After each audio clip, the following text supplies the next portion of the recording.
Amen. But I want to talk about lessons from a wino. Lessons from a wino. Lessons from a wino. Brother Preachers, it's not in the text. It doesn't even talk about drinking in that text or anything else. But I found out as you live, you'll find that God will give you sermons that have nothing to do with the text in front of you. So in this topical sermon, I just want to list out a few things that winos do that the church should be doing.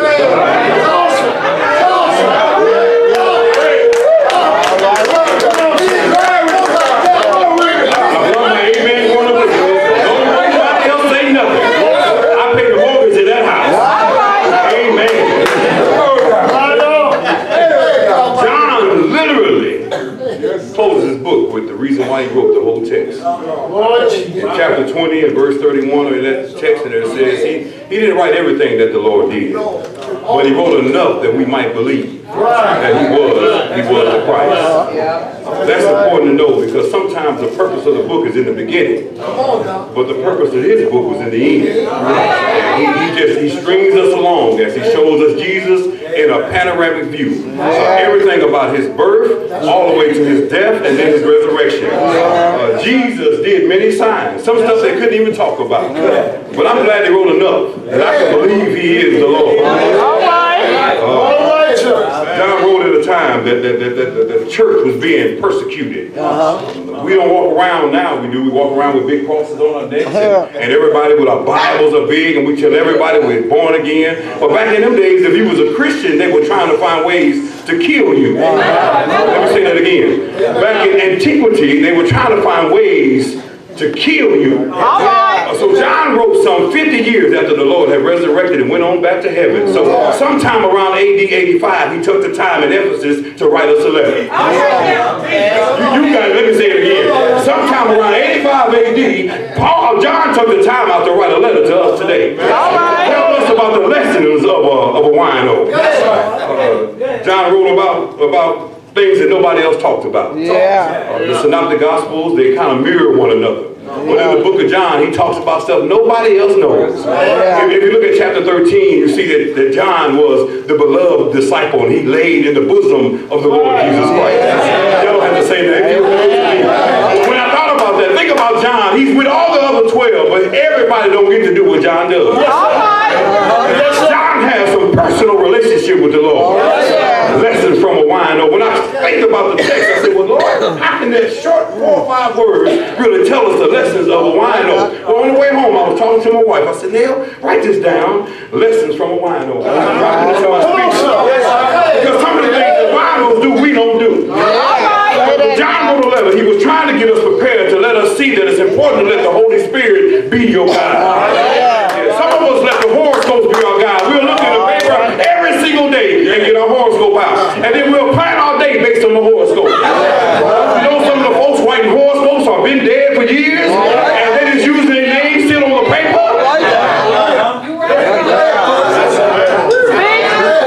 He told them that they must stay connected to the Holy Spirit. You know, in chapter 15 it says that I am the true vine.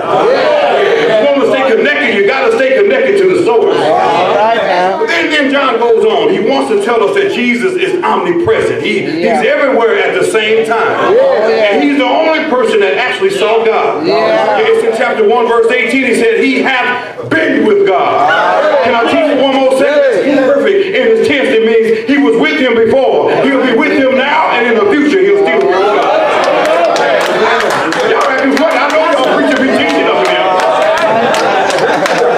Not only did he want them to know he was omnipresent, he wanted them to know he was omnipotent, that he had all power. It's in chapter 5 and several other chapters that he talks about how the Lord controlled the winds and the rain. I wish I had one Bible. And when they were crying on the boat, Lord, we're going to die, he said, peace. And they had to wonder in themselves, what manner of man is this? And even the winds obeyed his voice. I wish I had one of the women here.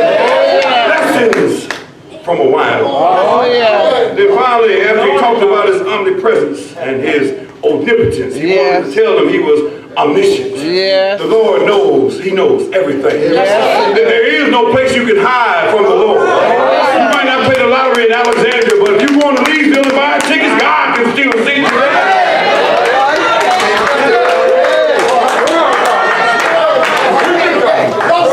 How you know? Because he caught me in New Orleans. I didn't know everybody in Louisiana.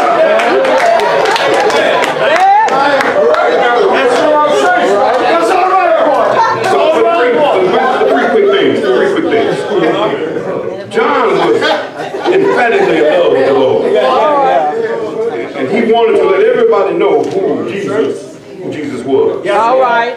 So John gave us these three things as I pulled and extracted from the text. It's not in the text, but it's there if you look real close. The Bible reads, if you love me, keep my commandments.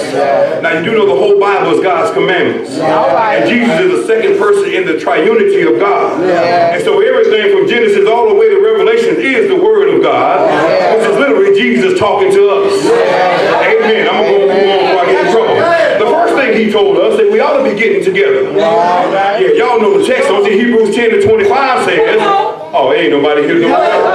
But we ought to be getting together. One thing I found out about alcoholics or winos, they always getting together. Yeah, I went over on Vance and Irvington. There's a street right there. I think that's Overton. And there's a little store on the corner called Coleman's.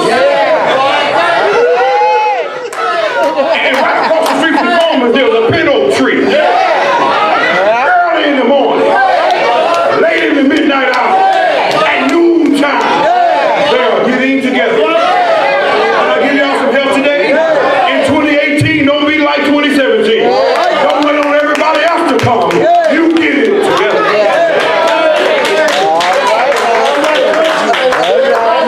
In Hebrews 10:25 it reads, let us consider one another to provoke unto love and to good works, not forsaking the assembly of ourselves together as the manner of some is, but exhorting one another, and so much more as we see the day approaching. Have y'all watched the news lately? Babies killing mamas, mamas killing babies, babies killing babies, trains running off the track, Korea's trying to kill us, Afghanistan sending bombers, and even today a train cut off the track. We ought to be together. Y'all know Psalms 133 says, in unity. If we could just get 3 or 4 of us to do what the Bible says do. Get together. I'm going to move on. The second thing is, they give to one another. Some of y'all don't say nothing because the pastor's watching you. But Brother God, under the pin oak tree, they give to one another. You know how they give to one another? And they pass it around the tree. It don't matter if you're black or white, you're tall, skinny, or fat, they still pass it around the tree.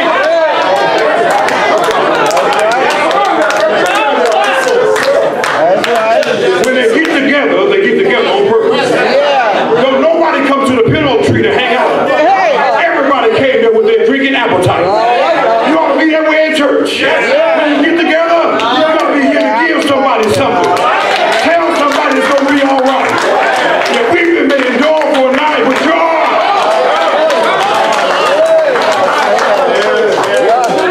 That's right.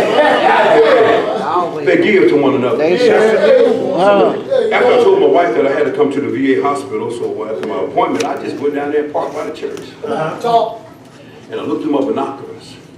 And it didn't matter if they had on nice clothes or raggedy clothes. That's right. Everybody got some of the bottle. Some of them was panting looking for cigarette lighters. Somebody break out a cigarette lighter. Other ones was in their pocket looking for one of them Newports, and somebody break out a Newport. They knew that they were together for a reason, so since we're together, I might as well give you something to help you along life's way. Let's put some wine on. Hebrews 13:3 reads, remember them that are in bonds. And bonds can be spiritually or physically. And I was watching them and I said, man, they even got Hebrews 13:3 down there. Because before they drank out of it, they poured a little out for the homies. Y'all acting funny. Before they drink the water out of the bottle, they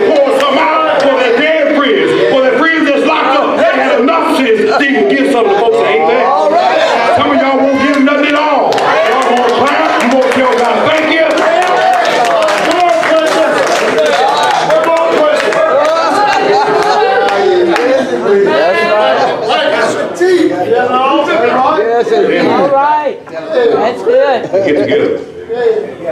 They give to one another. All right. And then they granted access to everyone. One of the things about the church I'm finding out is if you're not in groups or associations or auxiliaries or cliques, they won't ask you to come because you're not putting money in the pocket of whoever they want it to be. But let me tell y'all something. The Bible says in Philippians 4:13, I can do all things, not through Mason Lodge, not through no association, not through my hair growing back, not because my money's long. I can do all things through Christ. These brothers were all standing around. They granted access to everybody. Everybody can come in. There were 3 different kind of winos I found out too. There are winos who are straight up broke. They ain't got no check coming in, and they just come around and drink other people's stuff. And folks let them drink because they have good stories and stuff to talk about. Yesterday when they played basketball, what football team they like, so they get to drink for free. Then you have your intermediate winos. They don't work every single day. But on Friday and Saturday, they drink themselves almost to death. But then there's the third wino. He ain't even drinking. He just there so he can watch everybody else and talk about who doing what. He drives up in a brand new truck, parks it under the tree, and makes Johnny and Ray Ray and Boo Boo wash his truck. Amen. I'm tired of them kind of folks in church. I want some folks to let everybody in. Let me in when I'm on the team. Let me in when I can't sing. Let me in when my money's funny. Let me in when my suit ain't clean. Let me in when my shoes don't look like yours. I want granted access. Blessings from a wino. Right there. Amen. There was a young man who came home. His daddy came home after work. And the young man said, Daddy, you've been going all the time. I really want to ask you, how much money do you make? And Pastor Grimes, the dad told him, don't worry about how much money I'm making. That's kind of disrespectful for you to even ask that. The young man said, well, Daddy, I want to know because I have a question for you. He said, well, boy, I make $150 an hour. He said, all right. He said, now why did you need to know that? I said, well, Daddy, I need to borrow $20. He said, now you get your little bad tail in the room and go lay down. Ain't no way in the world you ask me how much money I make so you can ask me for some money? He said, what exactly are you trying to buy? Take you behind the bed. So the little boy ran across the room and jumped in the bed. About an hour later, Daddy started thinking about his baby. So he went into the room and said, son, why did you ask me for that money? He said, well, you said you have you make $150 an hour. And I had 130 in my piggy bank. So 20 would have been enough for me to pay to get 1 hour of your time. Well, God's doing the same thing here today. If you would give God a little bit of your time, just like a wino at the tree, give him a little bit of your time to Jesus Christ who died, came down to more than 2 generations, bled, suffered, and died, took to a hill called Calvary. Y'all don't have to help me out. Yeah, John called him the Son of God. You called him the Son of Man. Y'all called him the working wonder servant. Revelations called him the King of Kings and the host of hosts. I call him my Lord and Savior. If you're here today and you don't know Jesus, learn a lesson from a wino.